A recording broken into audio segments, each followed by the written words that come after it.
Oi, meus amores, vamos lá, né? Mais uma videoaula. Essa videoaula, a gente já está encerrando o nosso conteúdo do fim do Império Romano, tá certo? Eu só vou voltar um pouquinho, bem rápido, né? Claro, porque a videoaula passada ela foi bem extensa. Então, a gente vai observar como se deu o fim, né, do Império Romano. Né? Houve enfraquecimento do Império, que se deu aí com algumas rebeliões, não só rebeliões, mas falta de dinheiro. E isso aí, em 476, chega aí o fim do Império Romano do Ocidente. Após as invasões de diversos povos bárbaros, que entre eles, que eu já coloquei, né, várias vezes no vídeo passado, né, os visigodos, os vândalos, os búlgaros, os suevos, saxões, ostrogodos, hunos, né, enfim. Então, aí chega o fim dessa antiguidade e dá início a uma nova época, né, chamada de Idade Média. Só que também tem alguns outros conteúdos que não que o livro de vocês traz como o final, né, do Império Romano, mas que a gente precisa destacar também, né? Nesse términozinho, há uma intensa produção, né? A sociedade romana, ela tinha um verdadeiro fascínio pela cultura grega, né? Foram feitas algumas traduções de obras de Homero para o latim, e aí o teatro tornou-se um dos maiores divertimentos dos romanos, né? Sendo muito apreciados as obras de Plauto, né? A história romana recebeu um tratamento mais sistemático com o grego Políbio, né? E na pintura, os murais receberam aí forte influência grega. Isso a gente está falando em relação a alguns conteúdos que já ficou no finalzinho, né? Como é que a gente observa aí a cultura romanizada, né? A partir daí da instauração do Império de Otávio Augusto, houve aí um verdadeiro surto de construções arquitetônicas, né? Essas construções embelezaram o aspecto urbano que tomou conta aí de quase todas as províncias. Foi também nessa época que os romanos introduziram o arco como elemento arquitetônico. Né? Alguns exemplos desse tipo de construção que vocês observam, né? Que prevalece até hoje é o Coliseu, né? Os arquedutos também, os famosos arcos do triunfo e o esplêndido Partenon, né? A escultura romana também ela relatava alguns efeitos, né, de generais e imperadores. Alguns feitos importantes, né, desses generais e desses imperadores. As formas de divertimento dos romanos, né? Os romanos eles apreciavam as lutas entre gladiadores e também as corridas de bigas, que eram aqueles carros puxados por 2 cavalos. Os combates, né, com feras, além também do teatro que eu já mencionei logo no início.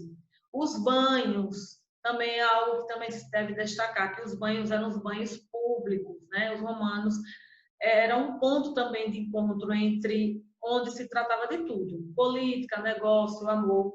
As pessoas tomavam os banhos publicamente, né? O significado da Roma antiga, podemos dizer que a cultura dos romanos e de outros gregos tem ainda hoje fortes repercussões, né?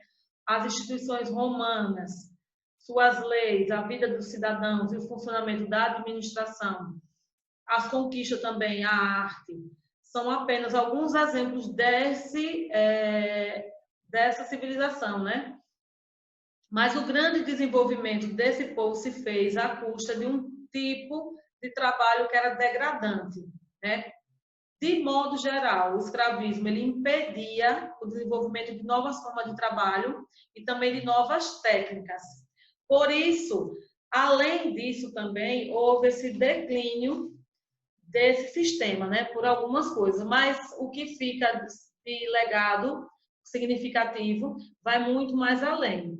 Houve esse enfraquecimento por alguns aspectos que já foram citados, né, Nesse slide você pode observar, a gente falou a última aula da herança, da organização social, né? E agora a gente tem que observar um aspecto que vai muito mais além, a função da Igreja Católica, porque foi a única instituição que se manteve sólida, né? Desde aquele declínio da sociedade romana, né? Daquele contexto romano, né? O senhor feudal, ele tinha o poder local e o rei, na prática, tinha poderes aí limitados. Já a igreja, ela tinha poder universal. Por quê? Porque ela era proprietária de 1/3 dessas terras da Europa, né? Ela influenciava a vida e o comportamento das pessoas, né? Esse influenciamento, ele era no geral, no comportamento, em decisões, em todos os aspectos, né? A função da igreja era importantíssima mediante a todo esse contexto. A organização dentro da Igreja Católica, os monges responsáveis pela cópia e a mão, né, de livros, chamados de copistas, livro por livro era copiado manualmente. Então, tinha pessoas responsáveis, que eram chamadas de copistas, né? As universidades, elas surgiram aí na Baixa Idade Média, isso aí no século XI até o século XV. Mestres, estudantes em torno de uma cidade específica, né? Se destacavam-se pelo ensino de determinada disciplina. Em Oxford, na Inglaterra, em Coimbra, em Portugal, são as instituições que foram as mais importantes da época, né? As duas principais instituições, tá certo? Vocês vão observar, eu só vou pontuar aí, né? Mas vocês vão observar, nesse período, houve um período que é chamado de Inquisição Medieval. O que foi isso? Era um tribunal onde o instrumento utilizado pela igreja para impor seus valores e suas ideias ao conjunto da sociedade. Isso normatizando aí o comportamento. Esse Tribunal do Santo Ofício, lá do século XII, ele já perseguia, ele já matava e ele torturava hereges, né? Hereges é a pessoa que vai de encontro aos dogmas da igreja. Então, lá em 1252, é institucionalizado o Tribunal da Inquisição, né? Essa instituição, essa confirmação, ela vem pelo Papa Inocêncio IV, na bula Anti-Estiparda, né?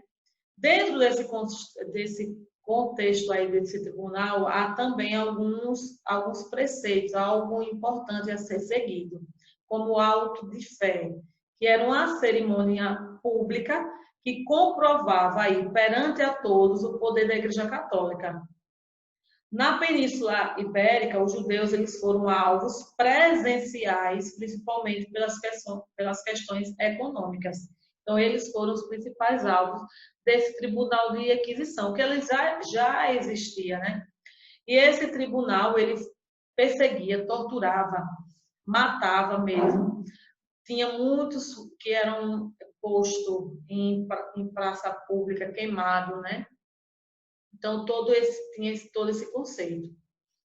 A cultura, ela vai começar a ser concentrada. Primeiro, eu vou falar alguns aspectos. Na pintura, concentrou-se na representação humanizada de santos e de divindades, né? Destacaram aí os italianos Giotto e Cimabue.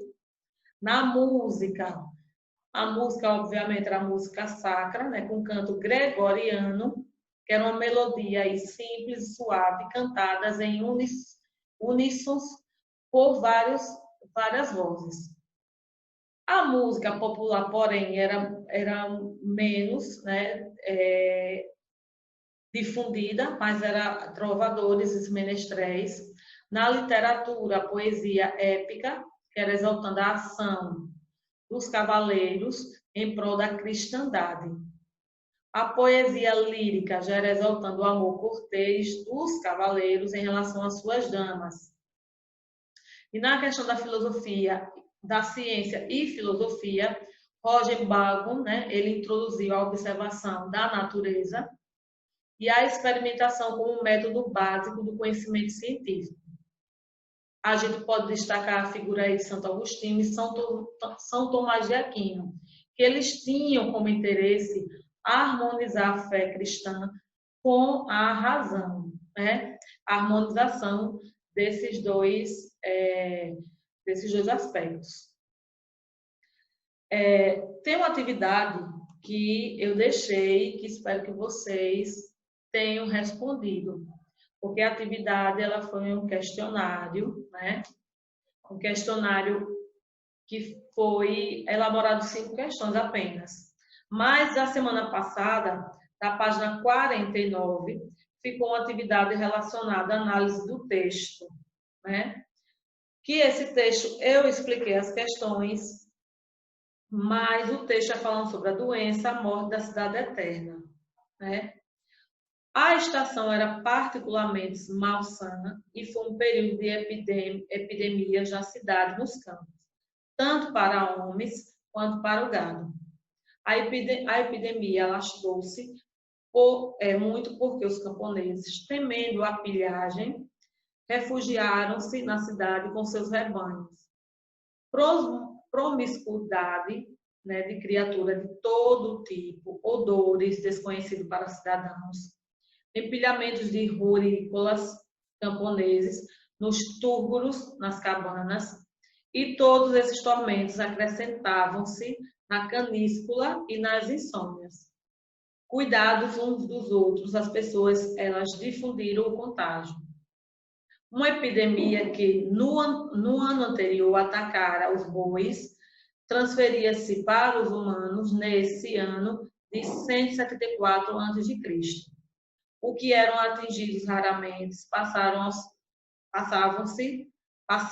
do sétimo dia. O que escapavam sofriam de maus estares, prolongamento, principalmente de febres intermitentes. Os escravos eram as principais vítimas. As ruas estavam empilhadas de cadáveres de escravos insúpitos e não se conseguia enterrar, e nem mesmo os homens livres. Os cadáveres que não eram devorados pelos cães nem pelos urubus entravam em decomposição.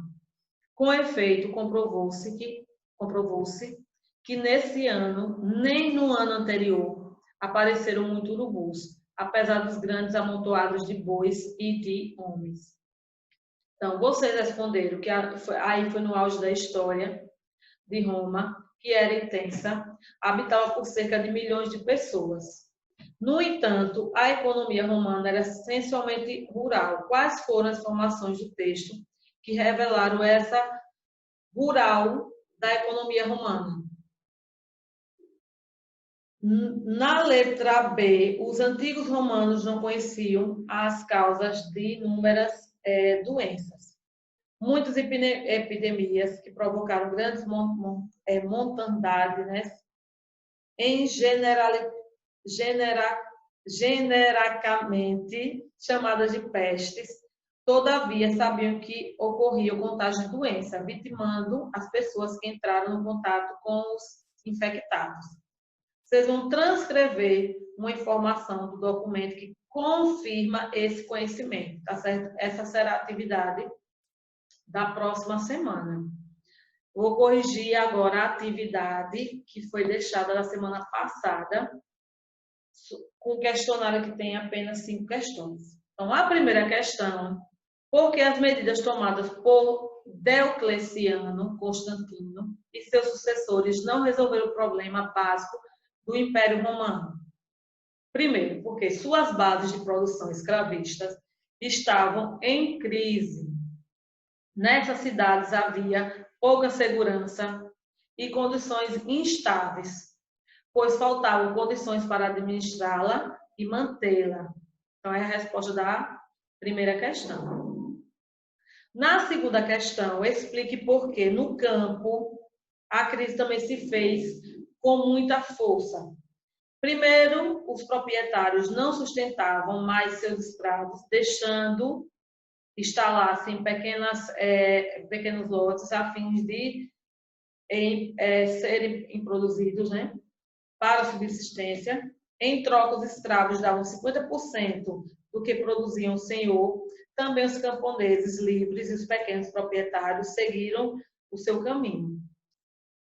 Na terceira questão, a cultura romana foi, de certa forma, herdeira da cultura grega. Explique como a cultura romana, nos seus primórdios, estavam ligadas. Primeiro, estavam ligadas aos etruscos, e a língua latina tornou-se escrita sob a dominação dos etruscos. A arte romana tinha até um ponto, né, de conquistas, fortes características etruscas. Na quarta questão, no início da história de Roma, a religião era ligada a festas agrícolas e comemorações militares. Pouco a pouco foi se tornando mais complexa. Por quê? Primeiro, com o aparecimento dos deuses, como Júpiter, que era guardião da civilização do Lácio e do Estado romano, Marte, que representava as religiões beliciosas do Lácio e das florestas da montanha. Na quinta questão, o que surgiram com o aumento das atividades comerciais dos artesãos?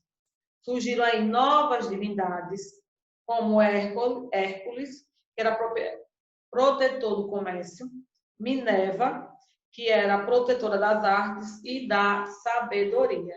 Então, a atividade está corrigida. Só lembrando, já vou deixar a atividade da próxima semana. Já li o texto está fazendo referência às epidemias que ocorreram, também foi um agravante, né? Qualquer dúvida, volte o vídeo, né? E respondam direito, tá certo? Então, até a próxima videoaula.